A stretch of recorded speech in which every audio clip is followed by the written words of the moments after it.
期 mark 住相，你會睇到新輝住宅呢度賣大包喎。喺成個珠海嚟講，新輝產品呢度係最平嘅，89方3房竟然只需66萬起，主卧仲要係270度飄窗。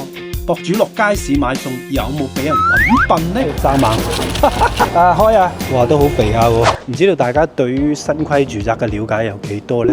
我翻查咗官方嘅文件，亦即係政府要求開發商開發嘅新輝住宅，亦即係好房子嘅標準啦。最特別嘅一樣嘢就係佢嘅得房率要超過100%，而且個樓底高度呢要最少3米以上。咁呢兩個顯性嘅特徵呢，亦即係意味住佢哋嘅開發成本要比普通嘅住宅咧要高嘅。咁而家咩形勢大家都知㗎啦。你叫開發商賣大包咩？咁佢哋又制唔制呢？究竟新輝住宅係真係益街坊啊，定係玩緊文字遊戲呢？咁我哋而家咧嚟到星河湖山春曉呢個樓盤，佢而家在售嘅3期咧係新輝報建嘅產品。嗱，大家聽到新輝產品咧，第一個概念就係哇，新嘅標準、高標準嘅住宅，咁佢嘅價錢係咪相應會貴好多啊？我講你聽，喺成個珠海嚟講，新輝產品呢度係最平嘅，抵食夾大件，你理解到啊嘛？呢度係 mark 住上樓市觀察頻道啊，我係你個觀察員阿 Mark。咁今期呢，我哋就用10幾20分鐘嘅時間啦，係詳細咁樣去分析呢個樓盤嘅產品同埋交通區位以及佢生活配套，去深度測評呢個項目究竟係咪符合你心目中嘅選擇呢？我哋一齊去睇睇。嗱，我哋行到前面啦，我身後嘅呢一棟咁巨型嘅建築呢，佢嘅前身咧係乾務糖廠，即係製糖工廠嚟嘅。製糖業咧係喺珠三角入邊咧，即係60到80年代咧係非常之流行嘅。即係呢邊種甘蔗嘅產業咧係相當之興旺嘅。隨住產業嘅升級同埋人民對於優質住宅嘅需求越嚟越旺盛咧，如今糖廠變成咗住宅嘅用地。嗱，目前我哋見到嘅呢一期咧係2期嘅住宅，已經係入住晒㗎啦。嗱，我哋見到呢個咁巨型嘅吊架咧，其實係原先嘅糖廠遺留落嚟嘅一個紀念嘅作用啊，吊嗰啲甘蔗上嚟，然後運過去工廠嘅。咁我哋再向前行下啦，我哋睇睇3期嘅住宅係點樣嘅先。嗱，我哋行過呢一片咧被養護得好好嘅草坪啊，左邊咧係幼兒園呢邊嘅配套。而右邊咧，呢邊咧係一個人工湖嚟嘅。我哋再向前行咧，就係3期嘅住宅啦。嗱，回歸正傳啦，而家嘅新輝住宅有幾卷，大家都知㗎啦。咁呢邊個價錢究竟有幾平咧？嗱，我睇咗下銷售政策啊，89平方做3間房嘅，佢價錢咧最平，即係低樓層啦，66萬起；而99平方做4間房嘅，佢價錢咧係78萬起。喂，大佬，亦即係圍翻落嚟個單價都未到8000蚊一方喎。哇，真係平，去到三鄉啊都未有咁平嘅價錢。而好似我哋呢邊啊，呢啲矮嘅樓層啊，佢個總價亦都不過係85到86萬就可以買到，嗰啲係大戶型嚟嘅。我已經迫不及待上去睇睇啦。我嚟睇下呢個樓下呢個情況啦。哇，好多大玻璃嘅應用。主卧咧，聽聞係270度嘅落地大玻璃，陽台都係嘅。即係而家新輝住宅咧，佢為咗捲佢嗰個得房率啊，同埋佢採光率啊，佢係比較大面積咁用到呢啲玻璃嘅。左邊係2期，佢個住宅咧個設計同呢邊咧係完全唔同嘅。好，我哋而家上到嚟呢個示範單位嘅樓層，我哋而家先睇89平方呢個3房先啦，係嘛？睇呢個戶型圖就知道啦。佢一棟塔樓入邊咧有2戶03、04咧。係呢個89方呢個戶型嘅。咁話不多講，我哋入嚟先。入門口之後咧，右轉呢邊咧就係廚房啦，又擺唔到雪櫃位嘅，因為呢邊咧有個煙道嘅位置。咁啊，煮食爐啦、抽油煙機啊、星盤啊放喺呢邊嘅。呢邊咧有放碗嘅消毒碗櫃啊，呢邊咧有啲櫃桶啊。而家嘅廚房都唔考慮到雪櫃位㗎啦咩？啊，只能夠你自己設計一個隱藏嘅雪櫃位放喺呢度啦。OK，餐廳呢個位置又係比較就住啦，係咪先？咁嚟到呢個客廳啦喎，哇！呢個客廳咁闊嘅咩？哦，玩咗個視覺遊戲，佢將呢個次臥咧打咗佢做成一個客廳嘅延伸嘅一個部分。呢度位置咧可以擺書台啊，擺張鋼琴都得嘅。咁呢個客廳都有3米幾嘅闊度嘅。咁我哋睇下個陽台出邊係咩景觀先。洗衣機、烘衣機啊，呢啲基本上可以放喺呢度。個客廳個長度都夠意思嘅。呢個樓層比較矮啊，睇唔到幾多嘢。呢個89方低樓層啊，我開頭都有講過啦，66萬起喎，89方喎，3房喎，幾有吸引力嘅。講真，好，再入翻嚟睇睇先啊。呢間係一個細房啦，我哋講咗，佢又有一個趟門可以出到去嘅。咁呢個係公衛，即係佢係打橫嚟嘅，即係入嚟之後咧，你平時咧一定要有手尾，或者係裝過嗰啲咁嘅自動門啊，你冇理由由得佢個衛生間個門敞開，然後對住噶嘛，係咪先？所以基本上要裝呢啲閉合門嘅，即係淋浴嘅空間啊、座廁啊，係嘛，又有明窗嘅。咁跟住嚟第二間房，第二間房就係朝南嘅。佢基本上都係結合個飄台位啊，做個榻榻米咁樣，成個空間咧就會睇落似樣啲咯。咁嚟到呢個主人房套間啦，主衛咧呢邊咧朝西，呢邊有個豎窗，佢唔係開得好大，因為呢邊都點都會有西斜噶嘛，所以佢將個窗口咧做長方條形嘅。呢邊就淋浴間啦，咁呢邊就座廁啦，就係雙分離咯。OK 夠用嘅，而且個門咧佢唔係對住入邊個床頭噶嘛。好，入嚟呢邊咧就係個衣帽間啦，而且佢呢度咧係有個720度嘅飄台位，佢唔貪心，即係你如果見過咧，有時候有啲新規住宅啊，佢將呢個倉啊一直拖一直拉到嚟呢邊就做唔到個梳妝台個位啦嘛，係咪先？咁你啲窗口又咁大啦，個窗簾咧都嘥唔少嘅，佢保證到你嘅採光之餘，亦都考慮到你有個收納空間可以點樣佈置。其實我係更加中意呢樣嘢嘅，唔知道你覺得點樣啦嚇？出邊個景咧都好正嘅。咁呢個89方嘅戶型就睇完㗎啦，我哋再睇睇隔離嗰個126平方嘅戶型又係點樣嘅咧？呢個126平方做4間房嘅戶型啊，佢主要集中喺一棟樓入邊嘅02同05梯戶入邊。02咧就東南位嘅，咁05咧亦都係朝東南位，但係咧佢有西斜嘅呢個咁嘅影響咯。咁我哋更加建議揀02戶型嘅。咁入嚟之後咧，右手邊就有一間房嘅，空間都 OK 啦，係咪啊？好，繼續入嚟，呢個咧就係餐客廳啦。你有冇睇過咁大空間啊？都係做咗個視覺遊戲，即係佢犧牲咗一個細嘅房入邊，即係打咗呢邊牆，然後咧將個客廳個空間拓寬咗，好鬼霸道啊！即係成個餐客廳咧，其實就係樹廳個戶型嚟嘅。我哋再出去陽台睇睇啊，呢啲家政空間咧，基本上喺呢個位置嘅。而呢個陽台咧夠晒長啦，再望一望出邊嘅景觀 ，OK 係嘛？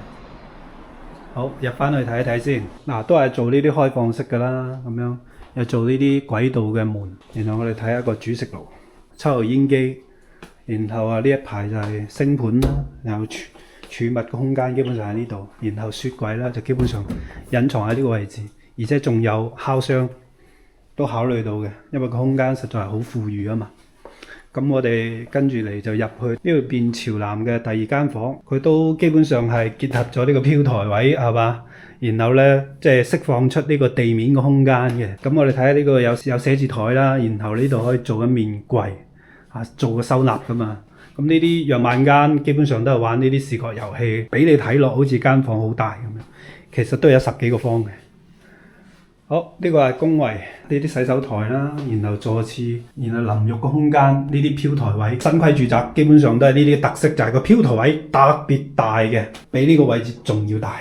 咁呢啲都係送㗎嘛，所以點解佢講個突房率會有咁高呢？就係基本上靠呢啲飄台位去湊嘅。咁主人房套間啦，入到嚟步入式嘅梳妝台啊、衣帽間啊呢個位置啦，係嘛，又有面窗喺度。呢啲儲物空間啊，亦都係非常豐富嘅，亦都有270度嘅飄台位，真係好克制。佢唔用晒佢，保證到採光同埋呢個隱私之餘啊，亦都考慮到呢個收納空間嘅設計。你睇下呢個採光，呢個係05戶型啊，有西斜呢個影響嘅。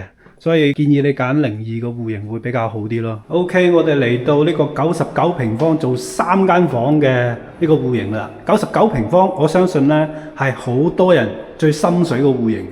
而且呢，呢個戶型呢喺一層入邊只有一套，最平可以做到78萬起。你諗下呢個價錢有冇性價比呢？咁我哋入嚟之後呢，見到一間房啦，呢個基本上可以只能夠做書房，你可以做客房嘅。呢邊啲牆可以做一道門咁樣，做間客房又得。因為呢邊比較衝門啊嘛，佢其實更加建議做一間書房嘅。咁我哋繼續入嚟啦。嗱，呢個位置就係廚房啦，又係做呢啲倒台啦。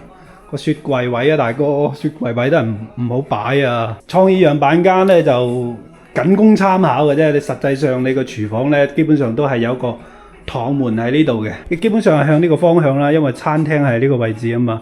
咁煮完菜啦，咁就遞過嚟呢度咯。我係更加建議做翻嗰啲實用啲嘅敞門嘅。呢啲佈局咧就基本上都係咁噶啦，係嘛？睇下呢個客廳啦，因為呢個戶型咧，我測咗下個朝向，佢係朝西南224度嘅，佢都有西斜呢個影響。你睇到啦，我哋出嚟陽台睇睇。而家呢個樓層咧係2樓嘅，咁呢個朝向嘅視野咧，你如果係家政空間擺呢度咧，都係建議你做一面咁嘅櫃門啊，唔係嘅話呢啲電器好容易，即係呢啲膠啊，好容易老化嘅。曬到正啊！而家西斜，而且呢邊咧有條罅喺度，一直曬到落，平係有平嘅道理嘅。咁我哋繼續入翻入嚟先。呢個係第2間房啦，有道敞門可以出到去陽台。呢邊咧係個工位嚟嘅，呢個真係真正嘅乾濕分離馬桶。然後呢個淋浴空間，飄台位比你嗰個位置仲要闊，你睇下。我哋開咗個 wide angle， 你睇下呢個區別就知噶啦。好唔好用呢？反正呢啲面積就係免費送俾你嘅，唔計入個房本面積。好，呢個係第3間房啦，個空間咧都 OK 嘅。佢只不過咧呢度有個接角位，一陣你就知道點解會有個接角位咧，因為俾主人房個衣櫃咧騰一個空間噶嘛。睇下個主人房套間先，睇到未啊？呢個衣櫃個位置270度，呢個大飄台位，而且真係好克制。佢寧願咧留翻一個梳妝台嘅位置俾你個女主人擺啲衣櫃啊、首飾啊、包包啊，俾呢啲位置佢啊嘛，咁先體現到呢間屋對女主人嘅重視程度啊嘛。入到嚟呢個主人房套間，呢道門咧佢就稍為就向呢邊咯，係嘛？成個主人房套間佢亮點咧，基本上就喺呢個梳妝台同埋衣帽間呢個位置，同埋佢呢啲飄台位，我覺得係做得比較克制嘅。咁呢個99平方嘅4房戶型就睇完噶啦。真係4間房啊，而且呢個客廳個闊度咧都有3米幾嘅，你都睇到啦。呢啲係真正嘅樹廳嚟嘅，餐廳係唔將就嘅。